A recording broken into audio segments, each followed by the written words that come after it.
The offensive line that you guys started the other night, the least experienced group of five that you've ever gone into a game with, had 10 career starts going into that game. Probably. I didn't go compare it to other years or teams, but I think we know that as a staff going in with regards to number of starts and experience and our age and the years that our guys are in. So it's a process. You know what I mean? It's just like building the offense or building the team. You're doing that with each unit too, and I think the key for us is not to lose sight of the process. We just have to make sure we know where we're going. We have a plan. We believe in the plan. We like it. And if there are growing pains on the way there, that's the way it is. But the good thing in the process is that our guys are working their butts off, and we are getting better, and we're doing things better that we didn't do well last week or the week before, and we've got to keep doing that. And eventually, those improvements are going to pay off for us. How would you evaluate the O-line's play against Appalachian State, and looking forward to Clemson, potentially without Heck? What kind of things do you need to do to get them? Stacy comes in after grading them all. I look at them. We watch them as an offensive staff. I think we felt like we did some good things. We did a better job protecting Sam. You got to see a little bit of what we can do down the field when Sam is protected. I thought we were able to get into some space with the receivers, and those guys made some plays. We did some nice things in the run game in the second half at the O-line spot. Maybe we would like to be a little more consistent, and I think because we're moving different people, you lose continuity when you're moving people around. So I think that the thing that I hope for this year is that we're able to keep the same 5 or 6 or 7 guys now. We get them locked in and we play with a little bit more continuity, because you're making calls and you're talking to people next to each other, and you get used to playing next to somebody and you trust somebody. And when you have to move people around a little bit, it hurts the continuity. So I think I hope we're starting to settle in and develop some continuity up front. Do you know why the move to put Billy Ralston? I think he got most of the snaps the second half for that Montilus. Yeah, just to spell some guys. We want. It's just like we do at wide receiver or running back. We want to keep everybody fresh, and as guys start to earn the right to get on the field in terms of the way they're practicing and executing, then we'll play more guys at every position. That's the philosophy at every position. So, if we get to a point where we have 8 linemen, we play 8 linemen. If we get to a point where we have 6 or 7 receivers, we'll play that many. We're not going to play them by default. And if we have to roll through 4, at the receiver spot and 5 or 6 at O-line, we will. But as they get better and they kind of meet the standard that we have in their room, then they go into the rotation, and we're gonna play more so that we're fresh. Phil, what was the mistake made on the sack fumble down this end early in the game, and what was supposed to happen on that play? We have 2 linemen that are going to slide and then drop. We didn't drop quick enough, and we had they kind of folded inside, and it slowed us a little bit in terms of IDing it, and we didn't drop and get out in front of it. I think Sam could have stayed on the move a little bit. There are scenarios where you have to pull up and step underneath. I'm not sure if that was one where we had to. So it was a little bit of everybody, and they brought 2 off the edge, and we should have been able to handle it, and we didn't. As far as Clemson goes, what is going to be most important, you think, for you guys in particular, to give you guys a chance in this game? You're going to get bored with me every week. I tell you pretty much the same thing, but we have to secure the football. Last week we were really happy offensive output-wise, production-wise. We were really, really good in the red zone. We were good on 4th down. We were good on 3rd down. We minimized some penalties. We still had 2 snap infractions, but overall I think it was 20 yards in penalties on the offensive side. So all of those things, we ran the ball, especially when we wanted to. We ran the ball a little bit better. We protected better. But the single biggest statistic that impacts wins and losses is turnovers, and we were -2 last week.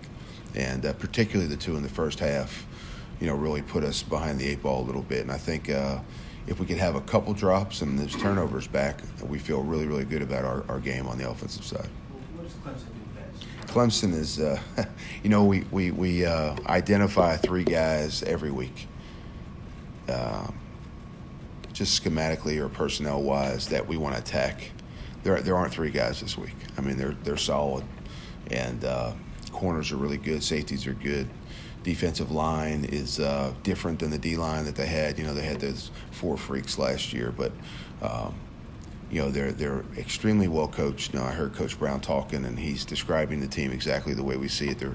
They're physical. They pursue well. They have good lateral movement. They squeeze grass. They're going to give you a little bit and then squeeze it because they're so athletic. They can be out of position a little bit and change direction and maybe recover a little better than some other teams. That's the benefit to having 11 good athletes out there. So with regards to being successful against them, we have to protect the football, and we've got to be really, really precise about what we're doing. We have to trigger quickly. Passes can't be errant. We've got to hit the grass and hit holes when they're there. I think we have to hit the line of scrimmage in the running game when it's there. The elevator door is going to open up and only stay open so long, and we need to pop and beat the line of scrimmage when it's there. And fundamental technique, I think, and the focus on the little things, those are even more important when you're playing the better football teams, because those little things make a huge difference. And that's going to be, we're going to focus on us this week much more than we are Clemson. Is there a commonality in the bad?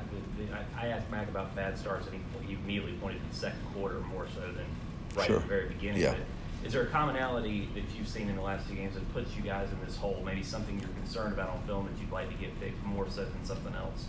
It really has been different. What we need is especially offensively, we need a focus for 4 quarters. We need to play the first quarter the same way we play the second, the same way we play the second half. And it's just, this game was different than some of the others in that, we're moving the football and we're doing some good things offensively, and we turned it over. Turning it over blew 2 of our drives in the first half, particularly in the second quarter. And those are things that we know are important and we can't do. And then it happened, and it put us behind. And so now you're trying to recover, and make up for it. And in this game, that was the biggest issue, and so that's going to be the focus of Clemson. We've been a good team, ball security wise. Sam's made really good decisions in the past game. He has not endangered the football until this game, and I think we had 1 fumble prior, right? Maybe 2 all season. Yeah, good. I guess that was the end of the second quarter, that drive, with a bit of a sense of urgency. And in the fourth quarter, what's kind of the common theme in those drives when they're performing really well in the 2-minute drill? It's an interesting question. I really think it's there is no quit in our guys. I think when there's something in the game that creates a sense of urgency, our guys respond well. I've been part of teams that play really well and we do a great job, and it's a fight to get the same performance or production out of guys when the bullets are flying a little faster and the game is on the line, and that's just not this team. The problem is we don't want to be in that situation every week. We want to take care of business in the first half and put ourselves in a position where maybe we can dictate for 4 quarters, or at least be in control of our own destiny for 4 quarters, and not have to be the cardiac kids in the fourth quarter every single week. And so that's it's a good trait to have when we're in that situation. Just like to be in that situation a little bit less. Bill Ruger came in for that 3rd down play. Yeah. What was apparently designed as a play for him, a running play. If he'd not gotten hurt, was that an example of what you were hoping to do for him? Well, Jace has the offense in. He's the next guy, so we have confidence in him throwing the football. We have confidence in him running the football. The plan was to utilize him a little bit more, last week, and that got nipped in the bud with the injury. But I don't think there's any lack of confidence in using Jason, and we were going to on Saturday. Chase injured. Who's your second guy now? If Sam were to. So Vince Amendola is our next guy. He's done a really good job. He came in the summer. He is not a beneficiary of the spring with regards to learning the offense. He also has not been asked to play. So he's had August for him was kind of the spring that Sam and Jace had, and so now he's gone through 4 weeks of reps and film ID and doing all the drills and everything, and so he'll obviously get more team reps this week. And there's a contingency plan for injuries, and we'll go to it if we need it versus Clemson. What does Vince do well? I mean, he was a preferred one. Yeah. Okay, what did you guys see in him that you liked? You thought you were bringing him in, and maybe at some point he might be someone that you had. Well, Vince is bigger. He's taller. He sees the field well, obviously because of his size, his stature. He throws the ball very well. And with him right now, it's just the playlist would be smaller because he doesn't have the same amount of work and investment and time and the things that we're doing. So when you have to go with a younger quarterback, just like anywhere else, you're gonna minimize the play sheet a little bit and give him a smaller focus and kind of lean on those plays that maybe promote what he does the best. Phil Mack talked about injuries and limited depth, making you guys simplify a little bit. What's the challenge in simplifying enough the players that you have versus making sure you don't simplify too much to make it easy on the defense? Well, one of the biggest benefits on the offensive side is we're simpler to begin with, and our twos get, and I've said this before, our twos get the same amount of reps. The white group gets the same amount of reps as the blue group, so they are getting the same training and the same study, and so I don't know that we need to cut things out and simplify it that way. I think sometimes, though, when you have, like we're talking about with an inexperienced quarterback, instead of having the volume of things that you might carry in with the veterans or the guys that have been playing, you might hone in on your focus a little bit just so they have less to think about, because you want them to play aggressively and you want them to play fast, and they can't do that if they have to think too much. So there's a happy medium there. Where can they keep playing instinctively without us being too simple? And that's the fine line we're trying to find when we play a younger guy.